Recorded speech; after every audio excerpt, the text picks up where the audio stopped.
Why bother telling a story of somebody who's not, someone who's unremarkable, someone who didn't do anything inspiring, who wasn't Michelangelo or Walt Whitman or Roosevelt on the one hand, Lincoln on the one hand, on the other hand, a Rasputin or a Mao or Stalin.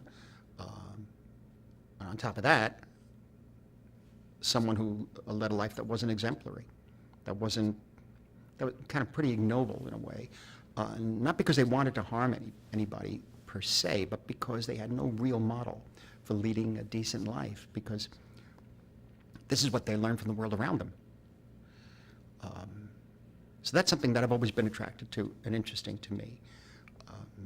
Someone like Jordan or Jake LaMotta or Tommy, Joe Pesci's character in Goodfellas. And people say, well, that type of person, that sort.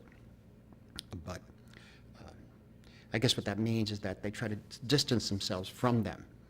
It's someone else, it's not me. But in actuality, I feel it's not someone else, it's us, it's you and me. And maybe if we had been born under different circumstances, maybe would have wound up making exactly the same mistakes and choices and doing exactly the same things.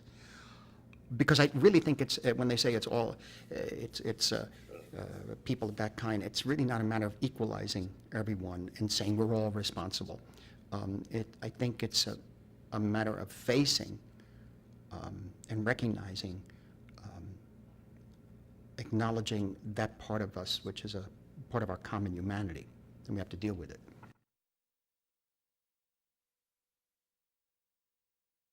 He thought that he could bypass morality or surpass morality with a combination of money and drugs. I don't know, maybe he still does, I really don't know. I mean, it's another way of answering the question. He was different from Madoff and Skilling in that they weren't crashing helicopters or throwing little people, or maybe they were, but maybe if they did, they kept it pretty quiet. But in that sense, Jordan's experiences are more entertaining, and that brings you closer to him, because you look at these guys and think, wow, maybe this seems to be a lot of fun. Well, it doesn't just look that way. They really did have a lot of fun.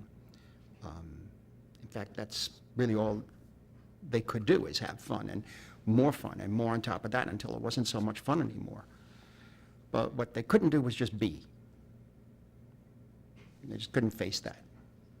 So the challenge is to show that honestly, without tipping the scales into judgment and taking you outside of the world of these characters and the particular ways that they lived their lives, which was to obliterate all obstacles, all troubles, all difficulties by taking more drugs, more money. Sex was not even a factor. Sex was just part of that, in a sense. So it's really drugs and money and power.